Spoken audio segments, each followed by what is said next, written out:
আজকে আপনাদেরকে ছোট্ট একটা স্টোরি শোনাই। হ্যাঁ, একটা ঘরের মধ্যে 4টা মোমবাতি ছিল। ভালো করে খেয়াল করবেন কথাগুলো। হ্যাঁ, একটা ঘরের মধ্যে 4টা মোমবাতি ছিল।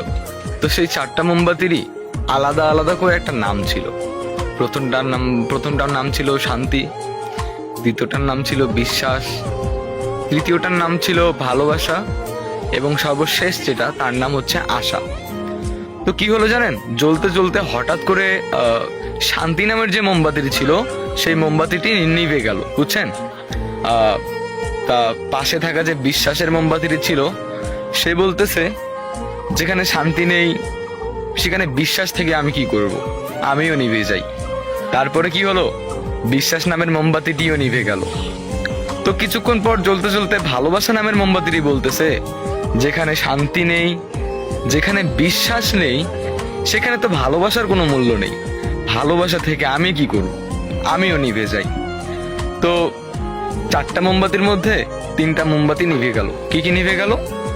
শান্তি, বিশ্বাস, ভালোবাসা নিভে গেছে। তো আধা ঘন্টা পর ওই রুমটার মধ্যে একটা ছেলে আসলো। ছেলেটা এসে দেখলো তার 3টা মোমবাতি নিভে গেছে। তো সে কি করলো, আবার লাস্টে যেই মোমবাতিটি জ্বলতেছিল, মানে যে আশা নামে মোমবাতিটি জ্বলতেছিল, সেই মোমবাতিটি দিয়ে সে আবার পুনরায় সেই 3টা মোমবাতিকে আবার জ্বালিয়ে দিল। তো আবার 4টাই জ্বলতেছে। হ্যাঁ, তো এই গল্প দ্বারা আমরা কি শিখতে পারলাম?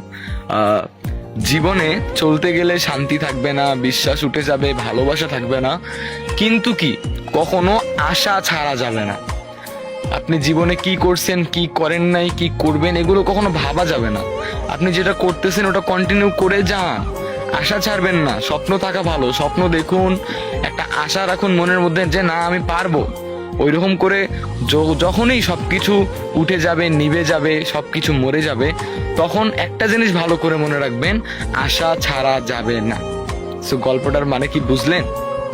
যদি বুঝেন একটা ছোট্ট করে কমেন্ট করে যাবেন, আর যদি বেশি ভালো লাগে একটা শেয়ার করে দিবেন।